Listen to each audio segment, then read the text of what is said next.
পরিপূর্ণ গণতন্ত্র তো আমরা কখনো পাইনি। আমি এমন আইন করতে চাই, এমন ব্যবস্থা করতে চাই যেন আবারও স্বৈরতন্ত্র ফ্যাসিবাদ ফিরে আসতে না পারে। ওই যে স্লোগান দেয়, বলতে দাও বাংলাদেশ, নতুন বাংলাদেশ গড়ব, সেই বাংলাদেশের স্বপ্ন নিয়ে লড়াই।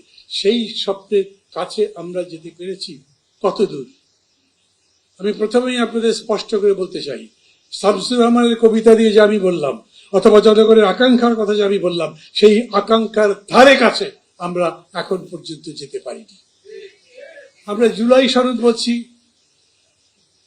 আমরা আমাদের যে সমস্ত আকাঙ্ক্ষা ছিল সেগুলো লিখিত আকারে জনগণের সামনে যেরকম করে পেশ করেছি, সবার মধ্যে বলেছি, সেগুলো নিয়ে কি অবস্থা হয়েছে তা জানেন।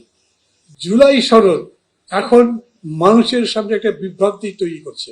এই মঞ্চে যারা যারা বসে আছেন তারা সবাই মিলে বলছে জুলাই সনদের সাথে বেইমানি করা হচ্ছে, বিশ্বাসঘাতকতা করা হচ্ছে, এটা পালন করা হবে না।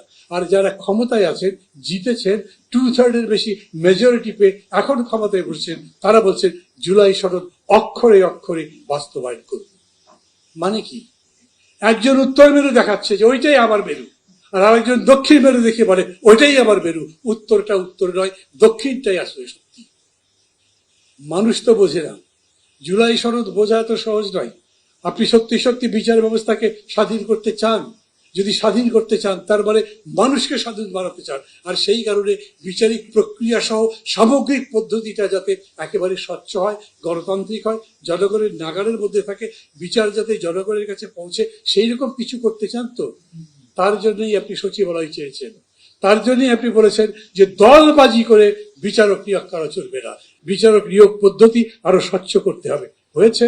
বরঞ্চ ওই অধ্যাদেশ দুটো বাতিল হয়ে গেছে, 4টা অধ্যাদেশ বাতিল হয়েছে।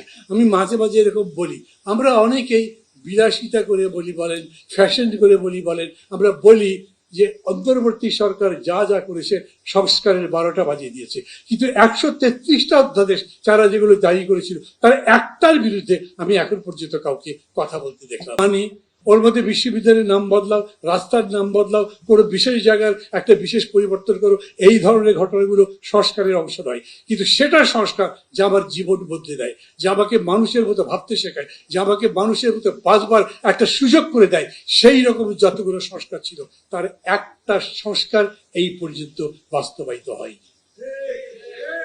ঠিক ঠিক বলছেন, ঠিক আছে, কিন্তু এই 4 মাসের মধ্যে সবকিছু করা সম্ভব ছিল। ওরা